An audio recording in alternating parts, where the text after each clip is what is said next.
Hi, hello, my dear students, my dear children. This is the part 4 class of our chapter 10 Europe on the World Map. പ്രിയപ്പെട്ട കുട്ടികളെ ഇത് നമ്മുടെ Europe on the world map എന്നുള്ള നമ്മുടെ chapter 10 second time എക്സാമിൻ്റെ last ചാപ്റ്ററാണ് chapter 10. അപ്പോൾ ഈ പാർട്ട് 4 ക്ലാസ്സോടുകൂടി നമ്മുടെ ചാപ്റ്റർ 10 തീരുകയാണ്, ക്ലോസ് ആവുകയാണ്. അപ്പോൾ നമ്മളെല്ലാം പഠിച്ചു കഴിഞ്ഞു. സെക്കൻഡ് ടൈമിലേക്കുള്ള ഇത് പഠിക്കുന്നതോടുകൂടി നമ്മളെല്ലാം കംപ്ലീറ്റ് ആക്കി. ഇനി അടുത്ത വീഡിയോകളെല്ലാം നമ്മുടെ പരീക്ഷ വരെയുള്ള എല്ലാ വീഡിയോകളും റിവിഷനായിരിക്കും.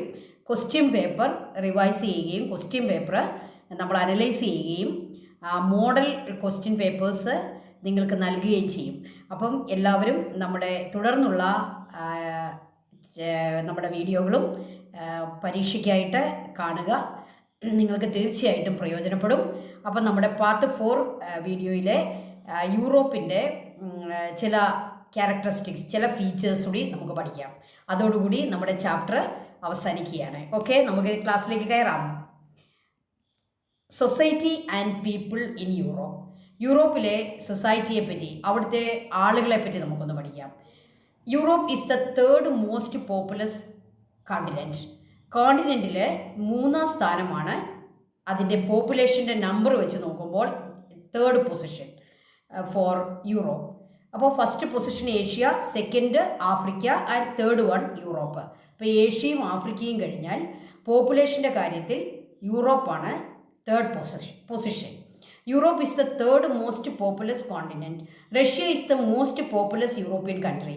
യൂറോപ്യൻ കൺട്രികളിൽ ഏറ്റവും പോപ്പുലസ് ആയിട്ടുള്ള കൺട്രിയാണ് Russia. Russian language is spoken by most of the people. അപ്പോൾ റഷ്യൻ ലാംഗ്വേജ് ആണ്. യൂറോപ്പിൽ പല ലാംഗ്വേജസ് ഉണ്ട്. ഇംഗ്ലീഷ്, സ്പാനിഷ്, അങ്ങനെ ധാരാളം പോർച്ചുഗീസ് ഭാഷ, ധാരാളം ലാംഗ്വേജസ് ഉള്ളതിൽ റഷ്യൻ ലാംഗ്വേജ് ആണ് ഏറ്റവും കൂടുതൽ ആളുകൾ സംസാരിക്കുന്നത്. ഏറ്റവും കൂടുതൽ ജനസംഖ്യയുള്ള രാജ്യവും യൂറോപ്പിലെ രാജ്യം എന്ന് പറയുന്നത് റഷ്യയാണ്. യൂറോപ്പിന് പോപ്പുലേഷൻ്റെ ബേസിൽ നമുക്ക് തേർഡ് പൊസിഷൻ കൊടുക്കാം. Major reason for the population growth in Europe is migration. യൂറോപ്പിൽ ആ ദേശത്തെ ആളുകളുടെ എണ്ണം കുറഞ്ഞുകൊണ്ടിരിക്കുകയാണ്. എന്നാൽ മൈഗ്രേഷനിലൂടെ ധാരാളം ആളുകൾ അവിടേക്ക് എത്തുകയും അവിടെ പെർമനൻ്റ് താമസിക്കുകയും ചെയ്യുന്നു. അതുകൊണ്ട് യൂറോപ്പിൽ പോപ്പുലേഷൻ ഗ്രോത്ത് ഉണ്ടാകുന്നതിൻ്റെ മേജർ റീസൺ എന്ന് പറയുന്നത് മൈഗ്രേഷനാണ്. എന്താണ് മൈഗ്രേഷൻ എന്നുള്ള വാക്കിൻ്റെ മലയാളം? കുടിയേറ്റം. എല്ലാ രാജ്യങ്ങളിൽ നിന്നും യൂറോപ്യൻ രാജ്യങ്ങളിലേക്ക് ആളുകൾ കുടിയേറുന്നു. അതിൻ്റെ കാരണം എന്താണെന്ന് നിങ്ങൾക്കറിയാം. പോസിറ്റീവായിട്ടുള്ള ഒരുപാട് കാര്യങ്ങളുണ്ട്. ഒന്നാമത്തേത് higher education, better job, better living facilities. അപ്പോൾ അങ്ങനെ കുറച്ചുകൂടി സ്റ്റാൻഡേർഡ് ഓഫ് ലൈഫിന് വേണ്ടി ആളുകൾ അവിടേക്ക് മൈഗ്രേറ്റ് ചെയ്യുന്നു.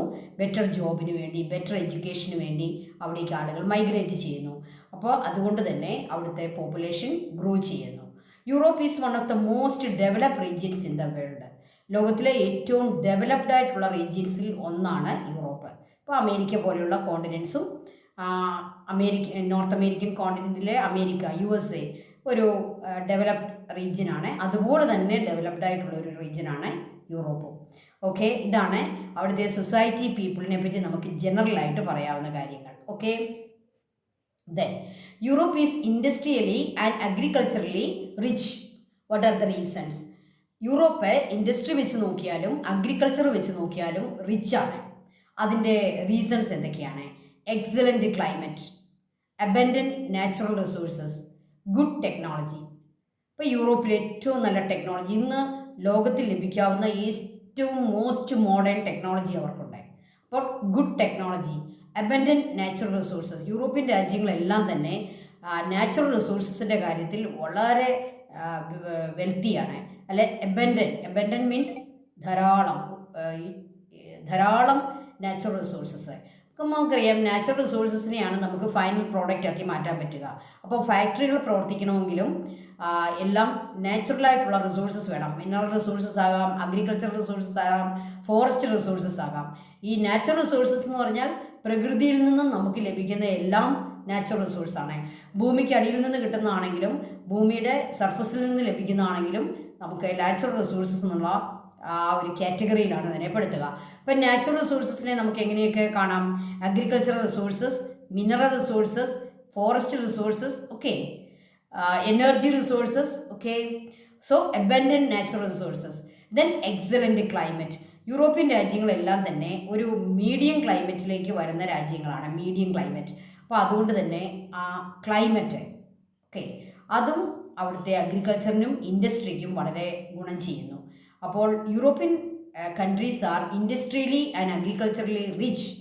The reasons are excellent climate, abundant natural resources and good technology. Okay. Then അവിടുത്തെ അഗ്രികൾച്ചറിനെ പറ്റിയാണ് നമുക്ക് ഇനി പഠിക്കാനുള്ളത്. Farming methods in Europe. യൂറോപ്പിലെ അഗ്രികൾച്ചർ വളരെ ഭംഗിയായിട്ട് വളരെ നല്ല രീതിയിലുള്ള അഗ്രികൾച്ചറുള്ള ഒരു കോണ്ടിനെൻ്റാണ് യൂറോപ്പ്. ഏറ്റവും അഗ്രികൾച്ചറിനെ ഏറ്റവും മോസ്റ്റ് മോഡേൺ ടെക്നോളജി ഉപയോഗിച്ച്, മെഷീൻസ് ഉപയോഗിച്ച്, വാസ്റ്റ് ഏരിയാസ്, വളരെ മോസ്റ്റ് മോഡേൺ ടെക്നോളജിയും മോസ്റ്റ് മോഡേൺ സയൻസും അവരെ അഗ്രികൾച്ചറിന് വേണ്ടി യൂസ് ചെയ്യുന്നു. അതുകൊണ്ട് തന്നെ നല്ല രീതിയിലുള്ള പ്രൊഡക്ഷൻ ഉണ്ടാക്കാനായിട്ട് യൂറോപ്യൻ രാജ്യങ്ങൾക്ക് സാധിക്കുന്നു. അവരുടെ വെൽത്തിന് ഒരു റീസൺ അവിടുത്തെ അഗ്രികൾച്ചറൽ ഡെവലപ്മെൻ്റ് ആണ്. അപ്പോൾ 3 തരം ഫാമിംഗ് ആണ് യൂറോപ്യൻ രാജ്യങ്ങളിൽ നമുക്ക് കാണാൻ പറ്റുന്നത്. ഒന്നാമത്തെ ഫാമിങ്ങിൻ്റെ പേര് intensive farming, second one extensive farming and third one mixed farming. അപ്പോൾ intensive farming, extensive farming and mixed farming. Okay, ഇത് ഓരോന്നും എന്താണെന്ന് നമുക്കൊന്ന് നോക്കാം. Intensive farming, a farming method that increases production using advanced technology in densely populated area. Intensive farming എന്ന് പറഞ്ഞാൽ അതിൻ്റെ അർത്ഥം വളരെ ഡെൻസ്ലി പോപ്പുലേറ്റഡ് ആയിട്ടുള്ള ആളുകൾ വളരെ ഇടതൂർന്ന് ജീവിക്കുന്ന ഡെൻസ്ലി പോപ്പുലേറ്റഡ് ഏരിയയിലെ ഏറ്റവും മോസ്റ്റ് മോഡേൺ ടെക്നോളജി ഉപയോഗിച്ച്, ഏറ്റവും മോസ്റ്റ് മോഡേൺ സയൻസ് അപ്ലൈ ചെയ്ത്, ഏറ്റവും നല്ല വിത്തും നല്ല ഇനം വളങ്ങളും ഒക്കെ ഉപയോഗിച്ച്, നല്ല ഫാമിംഗ് മെത്തേഡ്സ് ഉപയോഗിച്ച് പ്രൊഡക്ഷൻ ഇൻക്രീസ് ചെയ്യുന്ന രീതി, അതായത് കുറച്ച് സ്ഥലത്ത് കൂടുതൽ production. That's the meaning of intensive farming. Intensive farming എന്ന് പറഞ്ഞാൽ അതിൻ്റെ അർത്ഥം ഏരിയ അവർക്ക് കുറവാണ്. കാരണം ഡെൻസിലി പോപ്പുലേറ്റഡ് ഏരിയയിലാണ് ഇങ്ങനെയുള്ള ഫാമിംഗ് കാണുന്നത്. ഏരിയ കുറവാണ്, പക്ഷേ പ്രൊഡക്ഷൻ നന്നായിട്ട് വരണം. അപ്പോൾ അവരെന്തൊക്കെയോ അവിടെ യൂസ് ചെയ്യും. അവർ നല്ല ടെക്നോളജി യൂസ് ചെയ്യും, നല്ല വിത്തും വളങ്ങളും ഉപയോഗിക്കും, നല്ല മോസ്റ്റ് മോഡേൺ മെത്തേഡ്സ് ഉപയോഗിക്കും. ഇങ്ങനെ farming method, A farming method that increase production using advanced technology in densely populated area. Cultivated in countries with Mediterranean climate. Mediterranean climate നമുക്കറിയാം, യൂറോപ്പിനെ ക്ലൈമാറ്റിക് റീജിയൻസ് ആയിട്ട് നമ്മൾ ഡിവൈഡ് ചെയ്യുമ്പോൾ നമ്മൾ പഠിച്ചു വന്നാണ് മെഡിറ്ററേനിയൻ ക്ലൈമറ്റ്. മെഡിറ്ററേനിയൻ ക്ലൈമറ്റ് കാണപ്പെടുന്ന ഈ കോണ്ടിനെൻ്റിൻ്റെ പ്രദേശങ്ങൾ മെഡിറ്ററേനിയൻ സീയുടെ സമീപത്തുള്ള പ്രദേശങ്ങളാണ്. അവിടെയാണ് ഇൻറ്റൻസീവ് ഫാമിംഗ് ഉള്ളത്. കാരണം എന്താണ്? അവിടെ ഡെൻസ്ലി പോപ്പുലേറ്റഡ് ഏരിയയാണ്. മെഡിറ്ററേനിയൻ ക്ലൈമറ്റ് വളരെ നല്ല ക്ലൈമറ്റ് ആയതുകൊണ്ട് തന്നെ തിക്കിലി പോപ്പുലേറ്റഡ് ഏരിയ ആയിരിക്കും. അങ്ങനെയുള്ള പ്രദേശങ്ങളിൽ ഇൻറ്റൻസീവ് ഫാമിംഗ് ആണ് അവർ ഉപയോഗിക്കുക. ഇങ്ങനെ പ്രൊഡ്യൂസ് ചെയ്യുന്ന ചില ക്രോപ്സ് ഏതൊക്കെയാണെന്ന് നോക്കാം. Oranges, olives and grapes R mainly cultivated. Orange, olive and grapes, intensive farming. എല്ലാവർക്കും മനസ്സിലായെന്ന് തോന്നുന്നു, വിചാരിക്കുന്നു. ഏറ്റവും സിമ്പിളായിട്ട് പറഞ്ഞാൽ കുറച്ച് സ്ഥലമേ ഉള്ളൂ, കാരണം ഡെൻസ്ലി പോപ്പുലേറ്റഡ് ഏരിയയാണ്. അതുകൊണ്ട് തന്നെ ഏറ്റവും നല്ല ടെക്നോളജി ഉപയോഗിച്ച്, മോസ്റ്റ് മോഡേൺ ടെക്നോളജി ഉപയോഗിച്ച് ലാർജ് പ്രൊഡക്ഷൻ ഉണ്ടാക്കുന്നു. അതാണ് intensive farming. Then extensive farming, A mechanised grain farming method that is carried out on A commercial basis over very large areas of land. അപ്പോൾ റൂറൽ ഏരിയയിലേക്ക് പോകുമ്പോൾ very large areas of land ഉള്ള സ്ഥലങ്ങളിലെ grains, ഈ wheat പോലെയുള്ള grains, ധാന്യങ്ങളെ, grains എന്ന് പറഞ്ഞാൽ ധാന്യങ്ങളെ, അത് ലാർജ് ഏക്കേഴ്സ് ഓഫ് ലാൻഡിലെ മെക്കാനിസം അല്ലെങ്കിൽ ടെക്നോളജിയൊക്കെ ഉപയോഗിച്ച്, മെഷീൻസൊക്കെ ഉപയോഗിച്ച് വലിയ രീതിയിൽ ഹ്യൂജ് പ്രൊഡക്ഷന് വേണ്ടി ഗ്രെയിൻസ് പ്രൊഡ്യൂസ് ചെയ്യുന്ന രീതിയാണ് എക്സ്റ്റെൻസീവ് ഫാമിംഗ്. അപ്പോൾ ഈ എക്സ്റ്റെൻസീവ് ഫാമിങ്ങിലെ ലാർജ് ഏരിയ അവിടെ അവൈലബിൾ ആണ്. അവിടെ പൂർണ്ണമായും അവരെ കോൺസെൻട്രേറ്റ് ചെയ്യുന്നത് ഗ്രെയിൻ ഫാമിങ്ങിലാണ്. അവിടെയും അവരെ മെഷീൻസും ടെക്നോളജിയും അപ്ലൈ ചെയ്യാറുണ്ട്. നമുക്ക് യൂറോപ്പിനെ പറ്റി ചിന്തിക്കുമ്പോൾ ഒരിക്കലും അവർ ഒരു പഴയ മെത്തേഡിലേക്ക് ഒരിക്കലും പോവുകയില്ല.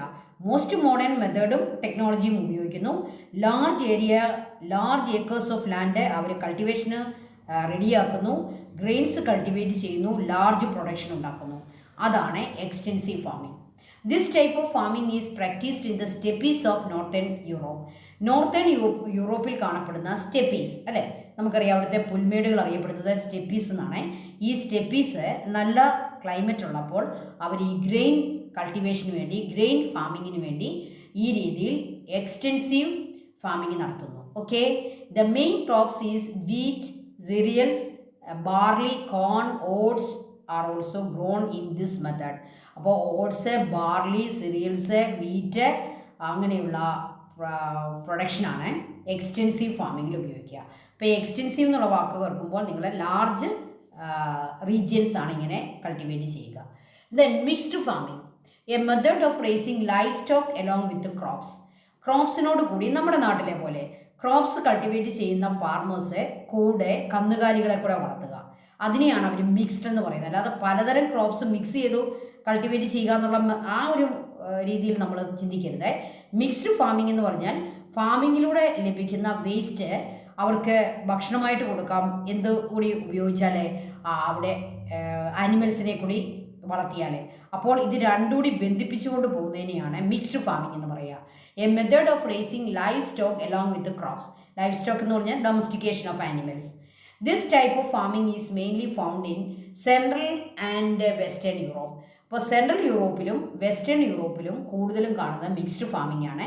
അവിടെ ക്രോപ്സ് കൾട്ടിവേറ്റ് ചെയ്യുന്നതിനോട് കൂടി ലൈഫ് സ്റ്റോക്ക് കൂടി അവർ വളർത്തുന്നു. Okay, in addition to the production of cereals and vegetables, livestocks are also raised. അപ്പോൾ സിറിയൽസും വെജിറ്റബിൾസും ഒക്കെ പ്രൊഡ്യൂസ് ചെയ്യുന്നതിനോടൊപ്പം അവരെ ആനിമൽ റെയറിംഗ് കൂടി, ഡൊമസ്റ്റിക്കേഷൻ ഓഫ് ആനിമൽ കൂടി നടത്തുന്നു. ഇതിനെയാണ് മിക്സ്ഡ് ഫാമിംഗ് എന്ന് പറയുക. ഇത് കൂടുതലും കാണുന്നത് സെൻട്രൽ യൂറോപ്പിലും വെസ്റ്റേൺ യൂറോപ്പിലുമാണ്. എന്നാൽ മെഡിറ്ററേനിയൻ പ്രദേശത്ത് കൂടുതലും കാണുന്നത് ഇൻറ്റൻസീവ് ഫാമിങ്ങും അതുപോലെ സ്റ്റെപ്പീസിൽ കാണുന്നത് എക്സ്റ്റെൻസീവ് ഫാമിങ്ങുമാണ്. ഓക്കെ, അപ്പോൾ 3 മെത്തേഡ് മനസ്സിലായല്ലോ. Intensive farming, extensive farming and mixed farming. Okay, ഈ 3 മെത്തേഡാണ് യൂറോപ്പിൽ കാണുന്നത്.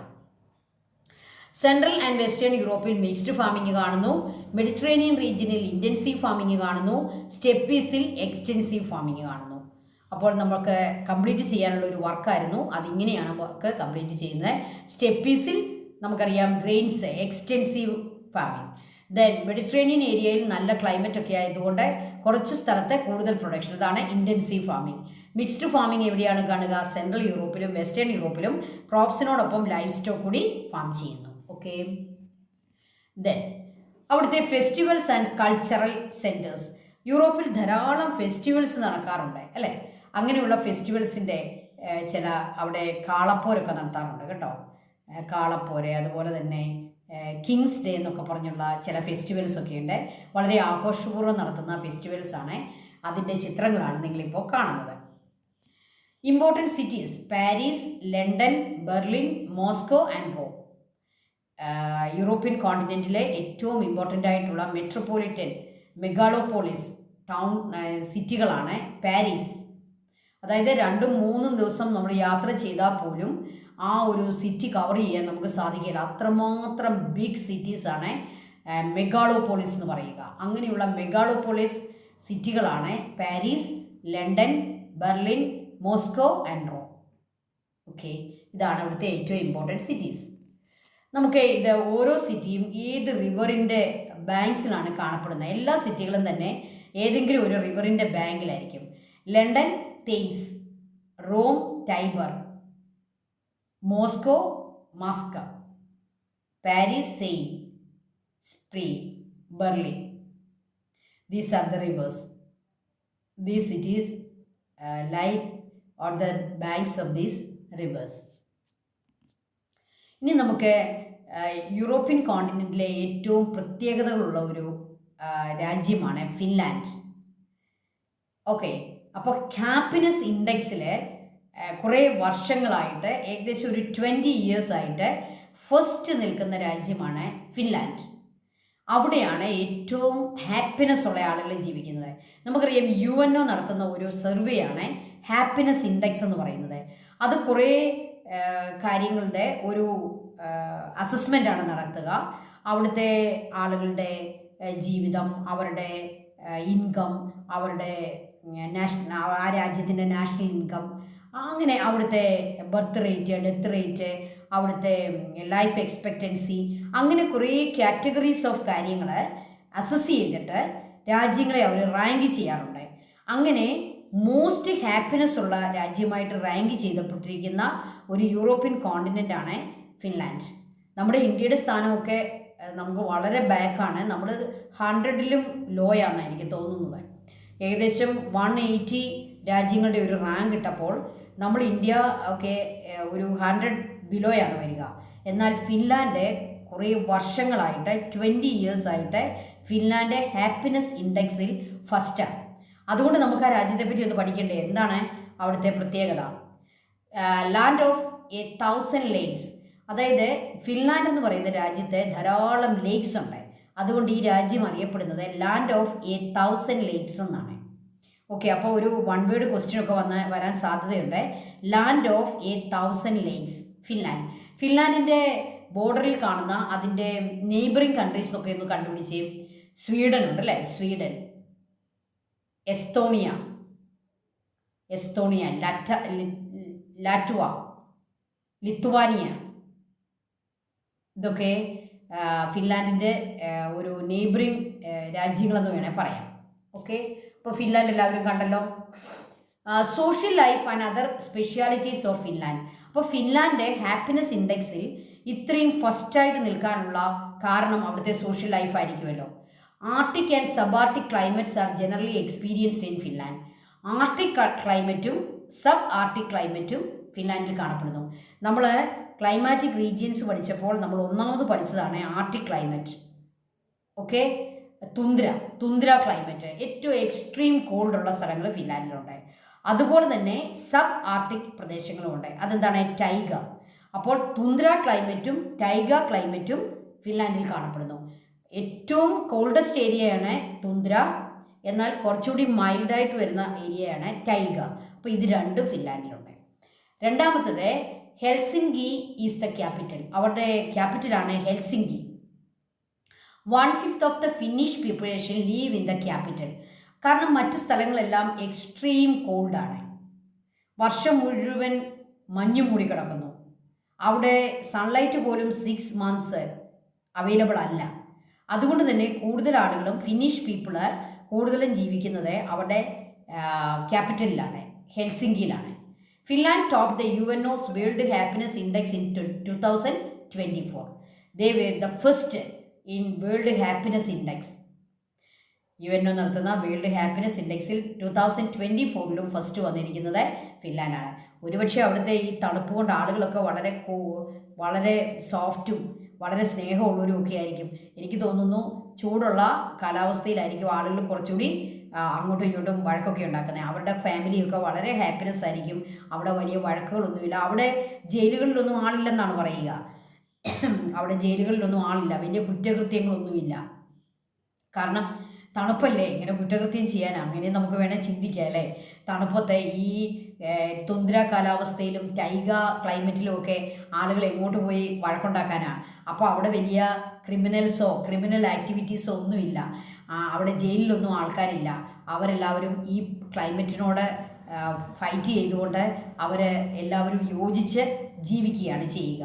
അപ്പോൾ അതുകൊണ്ട് തന്നെ അവിടെ ഒരു വിധത്തിലുള്ള ക്ലാഷസും ഇല്ലായിരിക്കാം. എന്താണെങ്കിലും വേൾഡ് ഹാപ്പിനെസ് ഇൻഡെക്സിൽ ഇവർ ഫസ്റ്റാണ്. ഓക്കെ, ഹെൽസിങ്കി അല്ലേ. Thank you children, thank you so much. അപ്പോൾ നമ്മുടെ സെക്കൻഡ് ടൈമിലേക്കുള്ള പോർഷൻസ് മുഴുവൻ നമ്മൾ പഠിച്ചു കഴിഞ്ഞു. 5th ചാപ്റ്റർ വരെ ഫസ്റ്റ് ടൈമിലും 6th ചാപ്റ്റർ തൊട്ട് 10th ചാപ്റ്റർ വരെ സെക്കൻഡ് ടൈമിലുമാണ് നമ്മൾ പഠിക്കേണ്ടത്. ഫസ്റ്റ് ചാപ്റ്ററിൻ്റെ ഒരു 10%ഓളം ഫസ്റ്റ് ചാപ്റ്ററിൻ്റെ അല്ല, ഫസ്റ്റ് നമ്മുടെ സെമസ്റ്ററിൻ്റെ ഫസ്റ്റ് ടേമിലി എക്സാമിൻ്റെ പോർഷനിൽ നിന്നും ഒരു 10% ചോദ്യങ്ങളൂടി ഒരു പക്ഷേ വന്നേക്കാം. അപ്പം ജസ്റ്റ് നിങ്ങളൊന്ന് മറിച്ച് നോക്കുക. ഓക്കെ, പക്ഷേ നിങ്ങൾ ഏറ്റവും നന്നായിട്ട് പഠിക്കേണ്ടത് chapter 6, chapter 7, chapter 8, chapter 9 and chapter 10. Okay students, അപ്പോൾ ടീച്ചർ ഒരു ക്വസ്റ്റ്യൻ പേപ്പറുമായിട്ട്, ഒരു മോഡൽ ക്വസ്റ്റ്യൻ പേപ്പറുമായിട്ട് നെക്സ്റ്റ് വീഡിയോയിൽ വരുന്നതായിരിക്കും. Thank you children. എല്ലാം നന്നായിട്ട് പഠിക്കുക, വീഡിയോകൾ പല പ്രാവശ്യം കണ്ട് പഠിക്കുക. ഓക്കെ, അപ്പോൾ നിങ്ങൾ സബ്സ്ക്രൈബ് ചെയ്തിട്ടില്ലാത്ത കുട്ടികൾ ആരെങ്കിലും ഉണ്ടെങ്കിൽ